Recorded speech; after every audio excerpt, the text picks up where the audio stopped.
Hello, everyone, and welcome back to another episode of the Legacy Running Podcast. I'm so excited to talk about one of my favorite things ever, which is summer running. Y'all, if you didn't know this, preparing for summer running starts now. Getting comfortable running, mileage, enjoyment runs, training runs, whatever it is, whatever your fancy is. It starts now as you're listening to this. It is probably late March, early April 2026, or maybe you're peeking into this a little bit later. So hello from the past. But I'm so excited to talk about this because I personally love summertime. Like it is my hands down my favorite season of the year. I just think there's something so special about the sun being out for longer and having longer days, and people just naturally are wanting to be more active, and there's just more going on. I always notice that like that first day where after winter time in the spring specifically, where there's like that, just like that day where it's like it's sunny, it's warm, and you're like, oh my gosh, I'm looking at your knees for the first time in literal months. And it just feels like the whole neighborhood erupts with people because there's just people out and about, and it just feels so fun. And there's just such a natural push for people to love to run in the summer.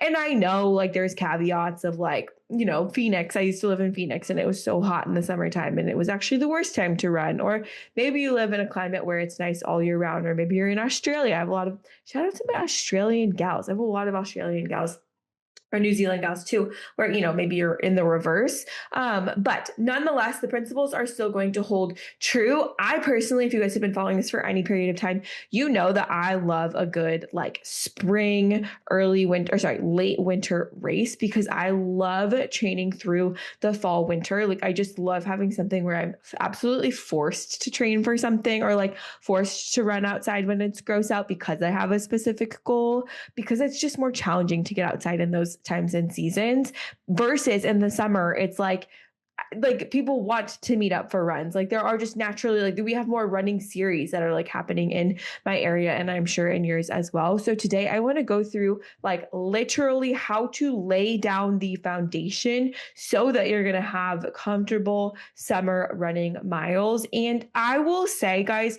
choosing running as your sport of choice is so amazing for this reason.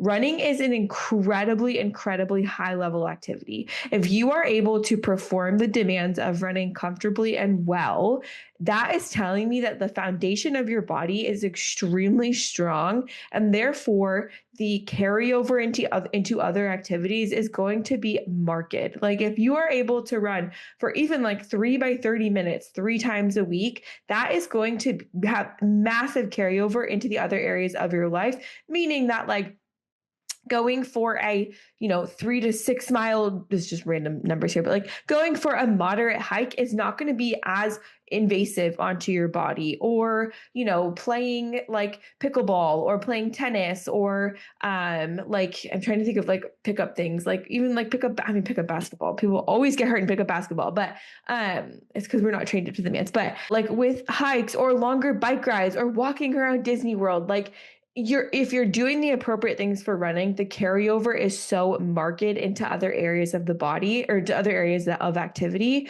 which come up in the summertime, like, swimming, volleyball, all of this stuff. And that's why I'm so passionate about working with runners specifically, is because if people can feel empowered to run and like they have the strong foundation of strength training and kind of the things that we get into that which can create a strong foundation or to make up a strong foundation, our quality of life is going to significantly improve. Like I just think of different people who like I'm really just specifically thinking of I don't know why I'm going here, but one of my coworkers, my old coworkers, her father was in his 60s, now 70s, and he runs like 3 to 4 times a week, and his quality of life is marked. Like he canoes, he skis, he runs, like he is so interested in continuing to be fit, and therefore he is able to show up for his wife and his granddaughter and his daughter, like just repeatedly throughout the year, and for himself, and be able to enjoy things even into his 60s and 70s, versus I think of other people who, maybe they are not participating or wanting to participate in those things. And, it just, things are harder, like getting up and down the stairs, getting off the couch, like stuff like that is harder. So I am like preaching running longevity right now, but that's outside of the scope of this podcast. So let's freaking get into it. So how to prepare for summer racing and running, and really just how to build the strong foundation. I really, really love like setting out the year with my clients. Like one of my favorite things to do with really anyone that I'm working with is kind of create a long range plan for them and be like, okay, like if you want to run consistently this summer and you want to be able to, some people want to run races. Some people are like, I just want to be able to do longer distances on the weekend when I have the time to, or like be able to participate in my run club, whatever it is. Like if you want to be able to do that comfortably in the summertime, like that's your peak season,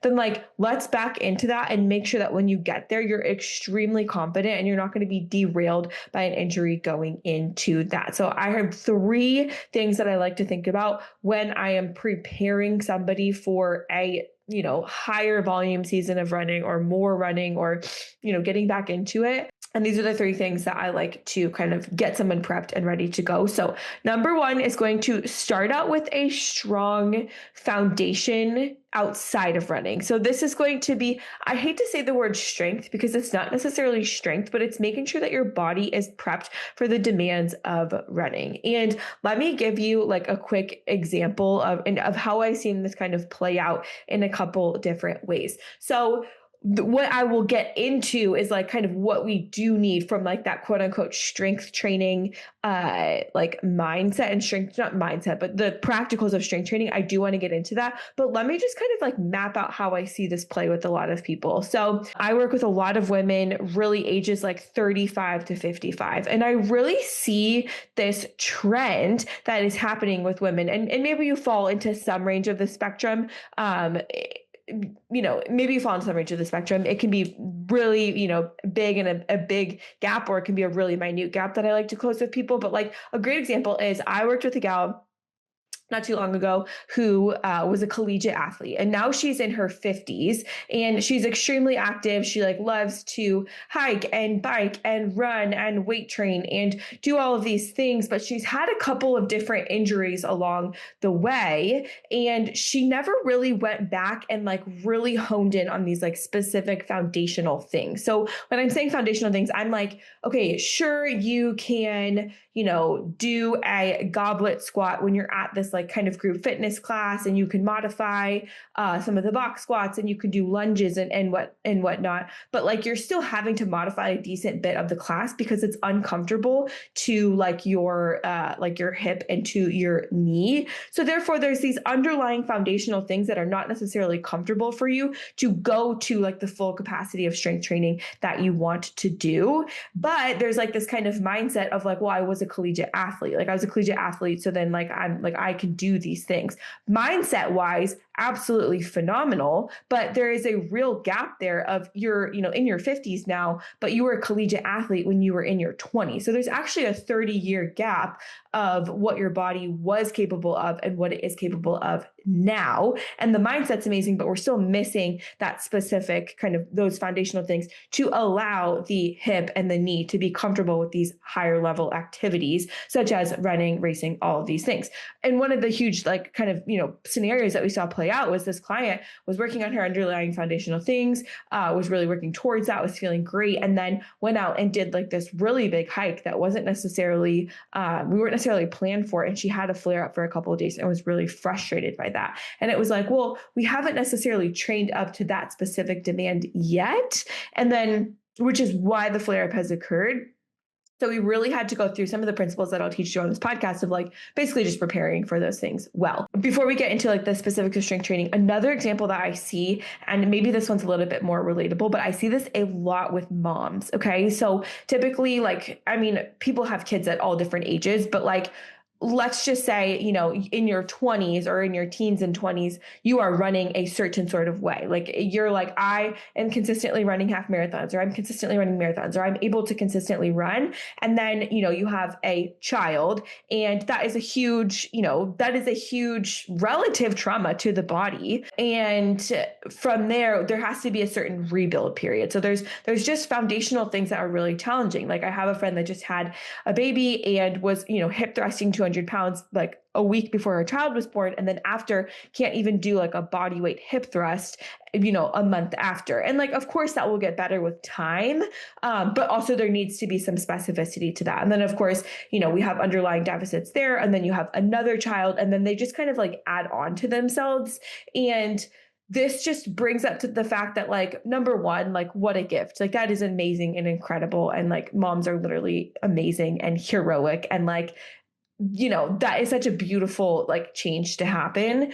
And also, like, if you want to prepare for the demands of what you need to do, it's not going to be a 6-week time frame. It's not going to be like, oh, at 12 weeks, I'm ready to run again. Like, at some point, these deficits of, what I'll go into need to be addressed for you to be able to have the strong foundation to go to run. Or it could be, I see this a lot with people who in their teens, specifically people now that are like in their like 30s to 50s, who had an ACL reconstruction or like some sort of surgery then, and they never really appropriately rehabbed. And then now at their 40s, 50s, even 60s, late 30s, like, we are seeing that their body has really morphed around these injuries. Like, they have not rebuilt the capacity to be strong and comfortable around their knee, around their back, around their hip, what ankle, whatever it is. Therefore, when they're going to run, they're basically laying out all their cards on their table, and they're saying, okay, I'm going to basically do a million single leg hops over and over. I'm going to kind of pound the pavement, and like, the weakest link is going to fall. Like, that is like what's going to happen with running. So when I'm looking at people and I'm building a strong foundation, these are like the 3 things that I'm thinking about. Number one, am I able to load all of the major joints of my body through a full and comfortable range of motion? I see this so much with people that have hip, injuries or hip whatever, diagnoses, all that stuff, like where they're like, I can't squat past 90. And I'm like, well, like, I'm not telling you to squat A to G, like with, the bar and 200 pounds on your back through the full range of motion, but like, you do need to be able to squat down to the floor to be a functional human. Like, you're going to at some point have to pick something up off the floor. And like, we can't actually practically avoid that for the rest of our lives. So when I'm thinking of a runner, what I'm thinking of is, let me just give you like some practicals here. It's like, can you like complete a single leg sit to stand to a reasonable height, like maybe to a chair, like all the way up and all the way down? And is that comfortable? Are you able to complete like maybe even a single leg deadlift, even just body weight? Like, you're able to perform that hinge all the way up, all the way down. So that's one plane of motion. Are you able to complete something like a hip airplane or like a rotational pivot around your hip, and you're able to kind of load that hip through a rotational range of motion with comfort? And then are you able to do something like maybe a lateral lunge or a lateral step up with control and with like comfortability? If I'm able to load the hip, if it's a ball and socket, and I'm able to load it through all of the planes of motion, meaning forwards, laterally, and rotationally, and I'm able to do it comfortably without pain, that is an underlying foundational freaking win. Like, I look at so many people who are like, well, I can't squat anymore. Like, I can't get down low, or I can't, do a single leg lunge anymore because it's so painful. Then it's like, well, then how are you anticipating that you can run for 30 minutes and just like kind of pound the knee over and over and over again? Or how are you expecting to perform these weighted lunges at your workout class or your strength class when you can't even do like a single leg lunge comfortably? So, and I'm saying this, that like, there is a beautiful way to do it where it doesn't have to be painful. Like, if someone is uncomfortable with like a single leg squat down to a bench, like, then let's work on like offloading. Like, let's offload by holding onto a foam roller, holding onto the wall, and let's get that back up and comfortable, because that underlying foundation is going to be way better than lifting really heavy and just having it be really flared up. But having like that structural like comfort of going up, of going all the way down and all the way up is just going to supersede everything, really, like, every time. Like, I just think of this like in terms of like maybe a bicep curl or something. Like, if I can't bend and straighten my elbow comfortably because of the mechanics of like that hinge joint of my bicep, then like adding more weight to it's not going to be comfortable. Same thing with like a doorway. If the hinge itself is off axis and I'm just trying to like get that hinge to, I want to restore the availability for that door to swing and open, like close and open full range of motion comfortably before I'm like adding a heavier door on there to like make it, I don't even know, that wouldn't even work, or like try to add more stress through the hinge. Like we don't need to do that. So range of motion is like full comfortable range of motion for things like single leg heel raises, single leg squat, single leg deadlift, like that hip airplane, or like some rotational motion and then some lateral motion are like some of the biggest things that I'm looking for my runners. And then number 2 on the strong foundation is I'm looking at stability and control. So not only am I doing the single leg squat, but am I able to do it like with good control, or like are my shoulders listing or like leaning over that leg a ton? Is my knee diving in a ton? Am I super wobbly through my knee? Like these basic foundational things are so important, and it's actually mind-boggling to me when I work with a runner who's come to me. She's done, 25 to 12 visits of physical therapy, and she's like, my hip is still really sore. And I look at her single leg squat and like her knee is like completely diving in and we're getting so much compression onto the hip, or like it's really challenging for her to even balance on a single leg. Or once we're getting her to higher repetitions, past 3 sets of 10 of a single leg squat, she's starting to like really struggle and get a lot of wobbliness. I'm like, well, this is a foundational motion for running. And if you can't do that, how are you anticipating that your body is able to withstand the demands of running for, 20 minutes, 30 minutes, whatever? So again, like if we're looking at some of those motions of like single leg deadlift, single leg squat, single leg heel raise, hip airplane, lateral squat, or lateral lunge, or lateral step up, like, are you able to do them with good form and good control? And unfortunately, like that is kind of like it's a little bit of a subjective variable, but like I just like to think in general, like, am I staying stacked? Like, are my shoulders stacked over my hips, stacked over my feet, stacked over my knees and ankles? And like, as I'm going through the range of motion, am I able to like control it with whatever, and not having like a loss of balance or lack of stability as I'm going through there? That's just going to like decrease the joint play, which if I'm going back to that door analogy, like if the door is swinging on the doorway and the door is like not just like having a clean arc of motion, like it's not opening back and forth, but it's like wobbling up and down, there's just going to be more motion going into that hinge and maybe it's going to wear out faster. So cleaning up that mechanics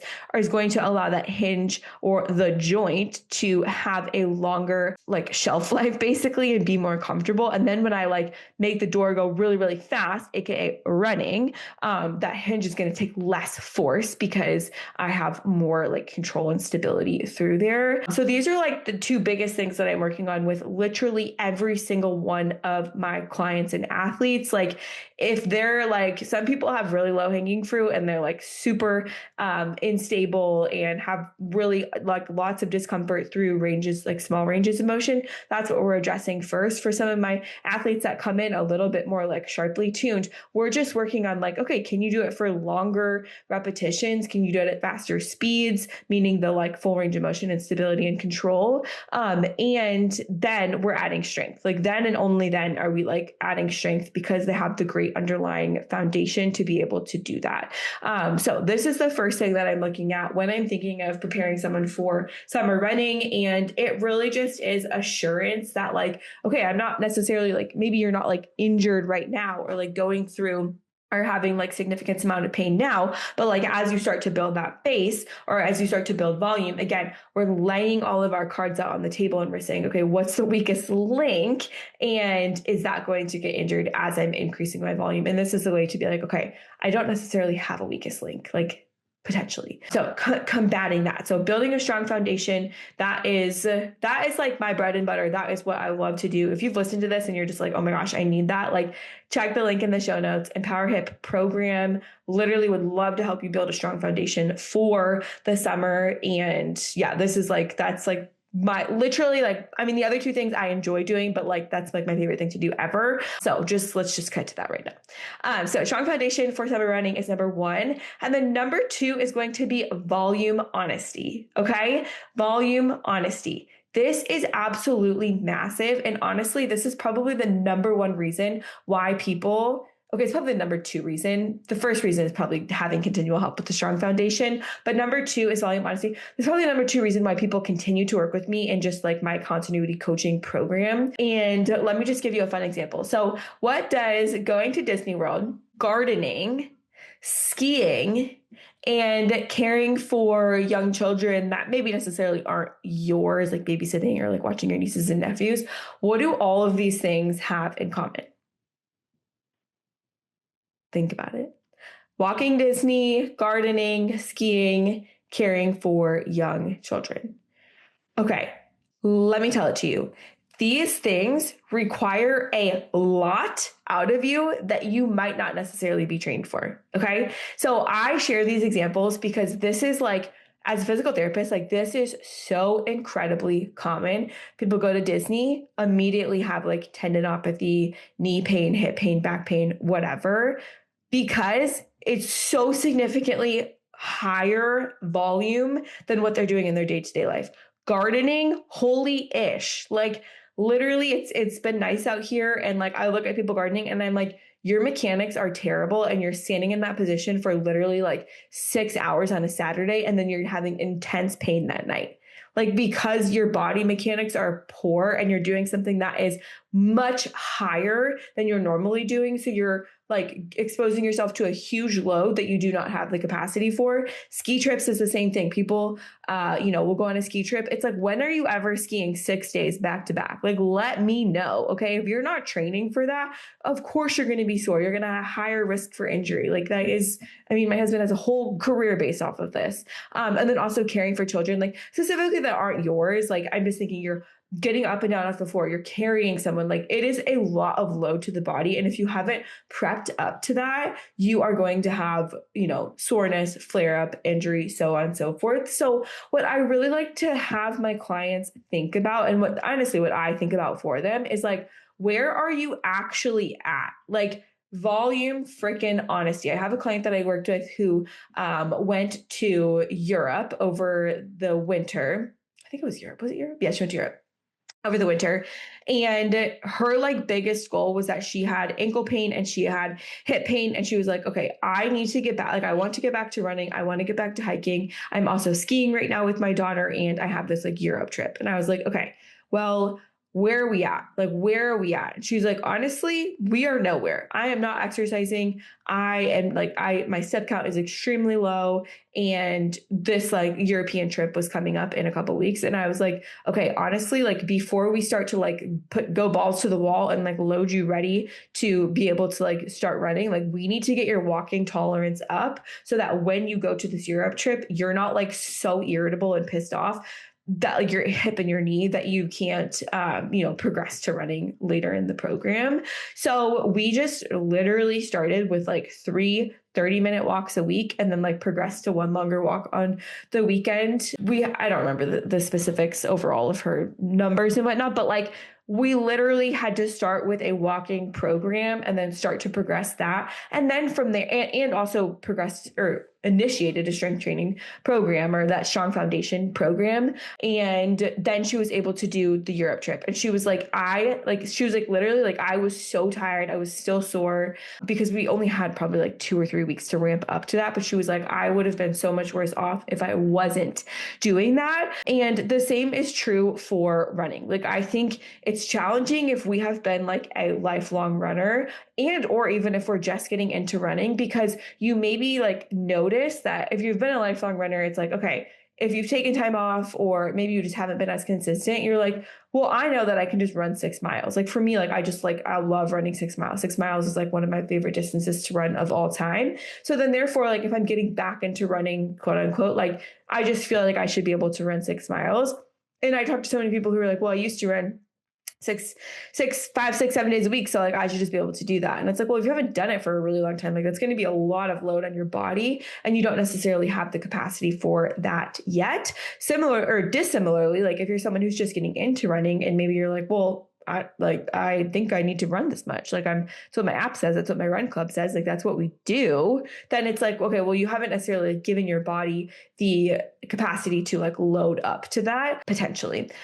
So what I like to do with my athletes and what I like to recommend is like start at something that is actually feasible for you and stay consistent with it. Okay. I just got off of a call this morning with one of my clients who was in the Empower Hit program and then has continued as a coaching client with me. And in the Empower Hit program, we built back up to like 3 runs a week of anywhere from like 20 to 40 minutes. So it was like 1 20-minute run, 1 30-minute run, and like 1 40-minute run. That is like genuinely what worked with her schedule. It worked with her life. She's like a busy mom of 2. She like works full time, has to strength train. Like it was just like a whole endeavor to get to that level. And when we stopped like meeting each other every single week and we kind of went on to a month check-in, she immediately had to travel to like just a crazy country where she was like busing out to these remote villages and had like extremely insanely long travel days. She like got the flu also.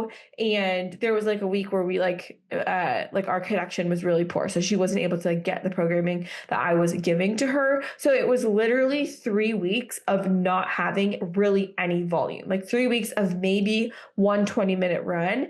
And if no one was tracking that, which I was doing that for her, if she wasn't tracking that, she might be like, oh yeah, girl, like I'm like 1 20-minute run, 1 30-minute run, 1 40-minute run. Actually, like, it's been a while since I've done that. Like, or, I've been doing that for a while. Like maybe I'll add a little bit more volume to one of the runs. Whereas in actuality, it was like, you hadn't ran really at all. Like, I mean, maybe 1 run a week, but like to that level for the multiple past weeks. So when we are getting into it, like, let's just be honest with where you're at. And so we put her at 3 20 to 30-minute runs for the week and then had the strength training in there. And I literally, as I got off the call with her today, I was like, literally like, all the grace in the world. Like it's not a problem that you were sick and had to do a work trip. Like, and then our connection was weird. Like that's totally fine. But it's like, this is honest to goodness where you're at.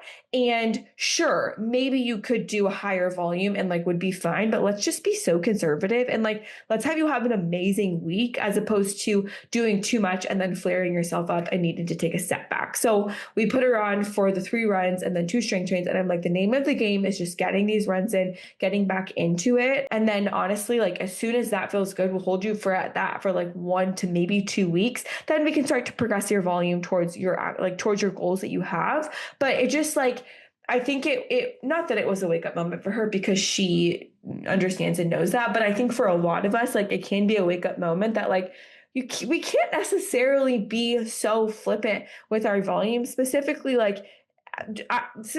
as we're not like 15 anymore. Like our body is going to feel the things that we put into it. And if we don't have the appropriate capacity to handle the load that we're putting into it, or we're not being like progressive with adding load, then it's just going to be more anticipatory that we're going to have an injury and feel pain. And yeah, that's just kind of what I think with that. And like just a word to the wise, word of caution, like as you're planning out your volume build and as like you're kind of planning out where you're actually at, some practicals here. Like I literally would just like, depending specifically on what your goals are and depending on like if you're training for a race or if you're training for consistency or run club or whatever, like let's say your goal is to get back to consistent running, and this can also apply if you're training for a race, but like literally like just write out what you're going to do. And like, if you did it, like maybe you just have like a quick like calendar and you're like, okay, like 30 minutes Monday, 45 minutes Wednesday, 60 minutes Saturday, 30 minutes Monday, 45 minutes Wednesday, 75 minutes Saturday. Like maybe you're just literally putting that in. And then like, if you didn't get to that 75-minute run that second week, well, then don't just progress to the 90-minute run the next week. Like that is what we're seeing in the research as of recent. Like having a like bigger jump in your long run itself is a little bit more indicative of injury prevalence. So just making sure that you're being progressive with the running volume that you're doing is, and just like keeping up and keeping track with it is a great way to make sure that you're not like progressing too far too fast. So as you're kind of planning those out, be consistent with it. You could use like a notes app on your phone. You could use like a calendar printout and like write it down. I really like to use Training Peaks because you can just kind of like implement your data in there, and then like it, uploads to most watches, or your Training Peaks and most watches are that runners use are pretty compatible, and you can just see how much you've been running and just ensure that your volume is like progressive. And then one more practical is like as you're adding in different variables, or as you're adding like maybe trying to add in different variables, the long run is like a huge thing to watch out for. So just to make sure you're not like going from that 60 to 90 minutes, like having like honestly that is a great time to like implement that 10% rule. I know it's so generic, so basic, but like that is a good like kind of standard to be like, okay, I'm not going to progress more than 10% from my long run specifically. Speed work is another huge variable. Like if you're going to implement speed work, like maybe have your volume stay the same for that week, and then start with strides where you're just using like 4 to 6 set repetitions of strides where you are building for like 30 seconds up to like 8 to 9 out of 10 RPE. You can start a little bit lower. RPE is rate of perceived effort. You can start a little bit lower if that's like totally new to you, but you're just titrating a little bit of that higher intensity in to see how your body does with it. Maintain that anywhere from like 2 to 4 weeks, kind of depending on your injury history. And then from there, maybe you can get to a more specific speed day where you're like training your like lactate threshold, or you're training your VO2 max, or, you're doing a fartlek style, just like something that you're really the nature of this is that you're just like having a progression into speed work. And then another thing is like kind of hills or like hill intervals. Just again, like I would start with the strides, and then maybe you practice some of your runs on hillier terrain, and then maybe you're adding speed work in with the hills. Like having that progression, I know it seems insane, or it can seem insane, but honestly, it is going to pay you dividends, and it's going to pay you dividends. And like, yeah, I see so many people, and I have so many people reach out to me where maybe their programming isn't doing this, even in like a collegiate or high school setting. And it's just sad. Like I have so many collegiate athletes, high school athletes, even their parents reach out to me and be like, my daughter's injured again. And I'm like, well, we're just not really implementing these like foundation and progressive principles in, and then therefore we're getting these injuries. And there's other reasons as well, but like I would venture to say this is a big one, or these are big ones, and it's just really challenging. So volume honesty. So first we started with a strong foundation. Number 2, we started with volume honesty. Last thing on this too, like again, like if you're running, like know that running has great carryover for things like hiking, backpacking, long distance walking, even like biking and whatnot. And then, if you're thinking of getting into things like recreational volleyball, recreational basketball, like tennis, stuff that's like soccer, like those things are all great, but also like I do recommend in the strong foundation piece that you're maybe putting a little bit more sports specific things in there, like jumping and landing. So you're just kind of sharp with those things, because literally we have a recreational basketball league that a bunch of guys play in Friday night. And I cannot tell you the amount of people that have gotten injured because they are, I mean, it's for men, but they like, they're having kids, and then they're just like literally not doing anything. Like they do not have time to work out. And then they're like, and then they're using this as a time to work out, and their bodies are like not up to the demands of running, jumping, hopping, landing, cutting, twisting, and they're getting injured. So still applies to that, but I just in general, like if we're looking at running, it does have great carryover to, maybe non-plyometric or high impact sports. Okay, so we started with strong foundation to prepare for summer running, volume honesty. The last thing is confidence, like mental confidence in yourself. I know maybe this sounds a little bit fluffy. It doesn't sound woo-woo, but maybe it sounds woo-woo, but like this is so big. This is so big. I talk to so many women who, again, like have maybe been through physical therapy. Maybe they've been through multiple rounds of physical therapy, or they have a hip injury, they have hip diagnosis, and it's just their confidence is so incredibly shot. It's unbelievable. And through my lens of a physical therapist, like I see this so freaking often. Like people find out family dinner, like I don't know, family parties, whatever. Like I'm saying family parties because oftentimes there's like older people that are there, and they find out that I'm a physical therapist, and it's immediately like, oh, I have a bad back. I could never do that. My knees are absolutely shot. There's no way I could do that. Like it just is immediately going to like this, not, I mean, it's not self-deprecating, but it's just this self-belief that like I cannot do that. And if that's what you believe, then it's true. Then like let it be, because that is what it's going to be. Like I just think of sometimes you see like these inspirational videos, or you hear of someone who is like, wow, this 80-year-old is running UTMB, or this 90-year-old is participating in this sprint race, or you see auntie at 90 years old who is participating in the CrossFit or weightlifting class. It's like this person had to make a conscious decision. They didn't just show up at the CrossFit gym at 90 years old, but they had to make a conscious decision that regardless of whatever was going on, they were going to find a way to work through it. And I'm not saying that they were going to find a way to just push through the pain and just persevere and just do it at all costs. But I think that they had to find a way to be like, okay, I herniated my disc when I was in my, 40s, and I worked on my core, and I worked on my strength training with my PT. And then I made my way back to fitness, or I have knee pain and I just made sure that I worked on it with my medical team. And then I worked on progressing back to running. I mean, I don't know all these people's specific stories, but like you look at someone who has longevity in their health. And I know that they just had to make a conscious decision at one point that they were like, you know what, I have this and I'm going to find a way to work through this. So what does this look like for us? Like, how does this kind of play out? I mean, honestly, I think if we go back to the two things and we're like, okay, I'm going to build that strong foundation. Like if you are like, I have a sore hip, or I have a painful hip with running, and I also have a painful hip with lunging. Well, what if you were able to like work on a lunge and get that to be really comfortable? So like, I'm thinking someone's like, wow, I have a lot of pain with lunging. I'm like, okay, what if we start with like a supported single leg squat, and we just kind of sit to a chair and then come back up, and you're starting to load the hip in that way, and that starts to feel comfortable. And then from there, what if we're like, okay, we're going to do a reverse lunge, and one of your back leg is going to be like on a furniture slider situation, so it moves really easily. And then you're going to hold on to something in front of you, and you're going to kind of descend yourself down and be able to pull yourself up really comfortable. So there's less force going through that hip, and you can kind of get the motion down, but it's not going to be as uncomfortable. And then maybe we're going to remove the hands, and we're just going to use the slider, and then we're going to remove the slider, and then we're going to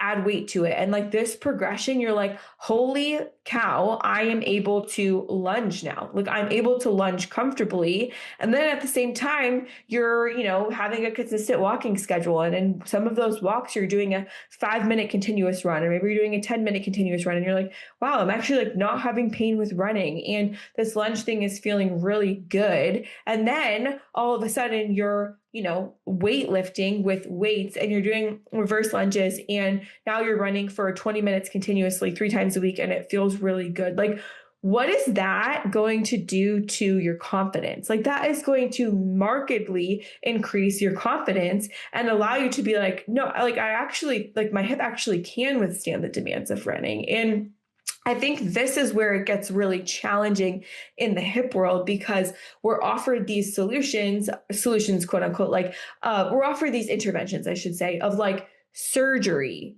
where it's like, okay, I'm going to go in and I'm going to like repair the labrum, or I'm going to shave down the head of the femur, or increase more space in the socket, or I'm going to do the, PAO, and I'm going to like kind of sever the bones and improve the congruency of the hip. And like, okay, maybe structurally some things are there, but we still lack that confidence of like, getting down and getting back up over that lunge. Like, is that magically comfortable post-surgery? Absolutely not. Like, that's not going to be comfortable. Even if you was comfortable pre-surgery, it's not going to be comfortable post-surgery. You have to rehab back into that because there's so much relative trauma at the hip. If I get an injection into my hip, whether it's PRP, steroid, whatever, like, okay, maybe for a period of time, if there's less inflammation at the joint, it's going to be comfortable because I'm not having as much, inflammation, pain seeking cells there. But that doesn't restore the confidence of me being able to lunge down and lunge back up. If I get that cortisone injection and then 6 months after it's worn off, or a year after it's worn up, I still have that fear of lunging down and lunging. Like, nothing actually ever changed. Same thing with PRP. If I get the PRP and like amazingly the labral tear starts to like repair and it starts to look better on imaging, I still don't have that confidence rebuilt from that single leg lunge. And then therefore I just am always going to believe that that is where I'm uncomfortable.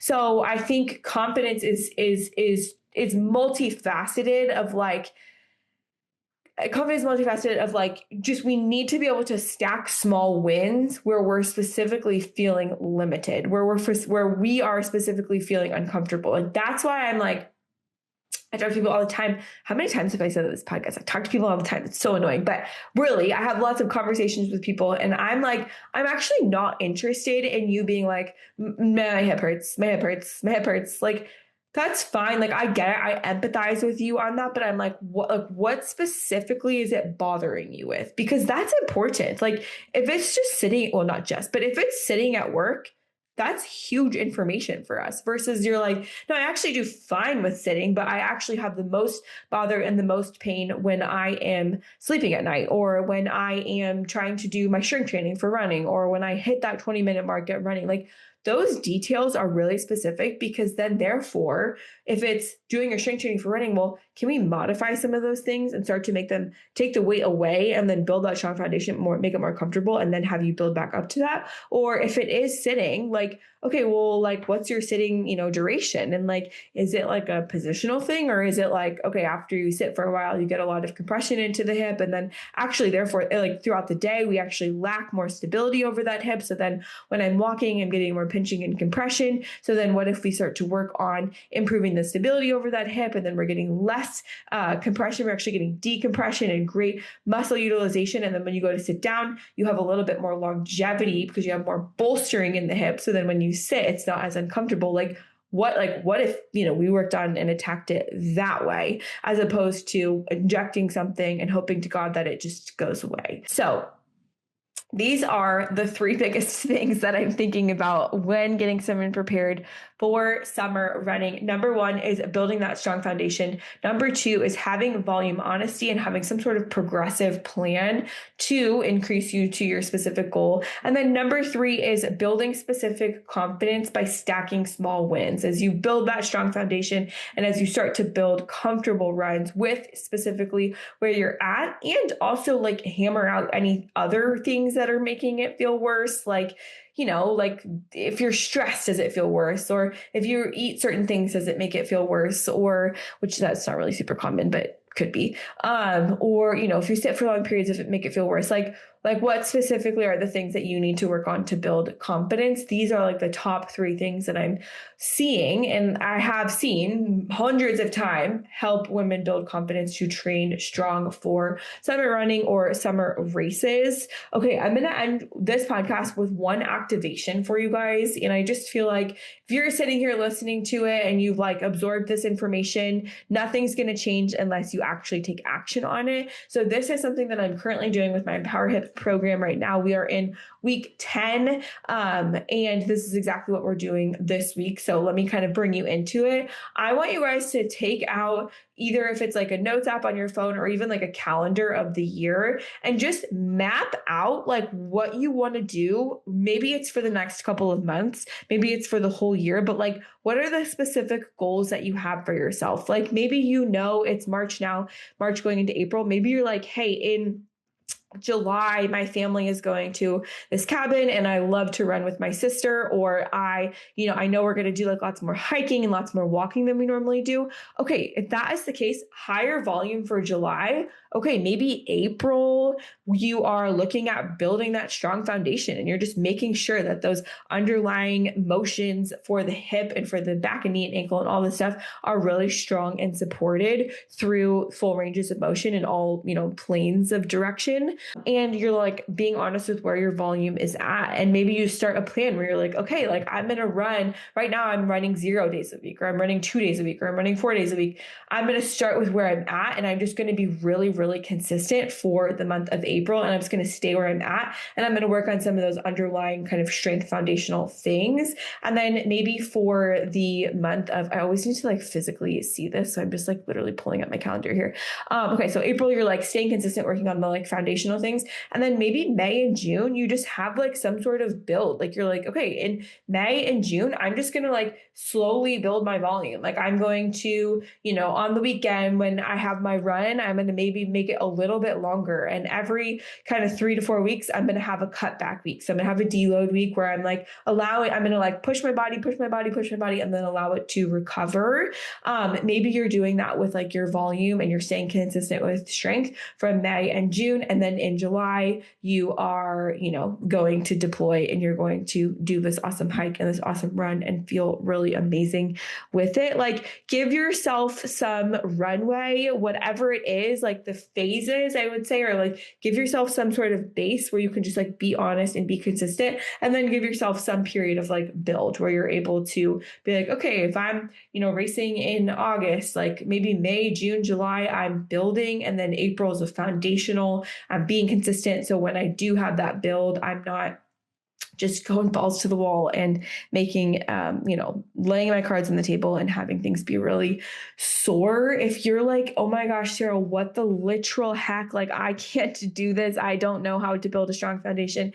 I do not know how to build volume progressively in relation to building volume or building speed or doing things that you want to do, like hill repeats or running on technical terrain. And I sure as heck do not know how to have confidence with a labral tear, with hip impingement, with hip dysplasia, with hip bursitis. Check the links in the show notes for the Empower Hip program.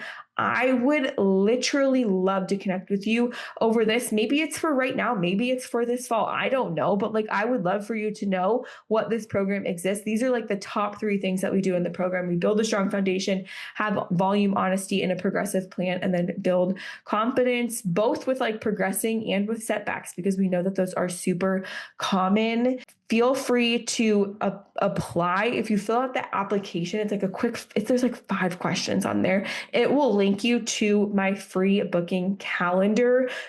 Tap in, get a spot with me. Let's talk about what the program looks like. I like to do these strategy calls, honest to goodness, guys. I'm not sitting here on this call being like, buy my program. Like, I want to talk with you. I want to see if it's a good fit. And if it is, like, kind of really talk about it pertinent to you and your goals and make sure that it would be a good fit specific to you. So that's the process. Link in the show notes. Apply for the Empower Hip program. And that will last us until the next cohort launches in the summer. But I hope that today's episode was super helpful for you. I'm so excited. If you're planning for summer consistency or summer races, feel free to let me know on Instagram, TikTok, YouTube, Facebook, Sarah, or what am I? The Hip Doc Sarah. I would love to hear from some of you and hope you guys have a great rest of your day.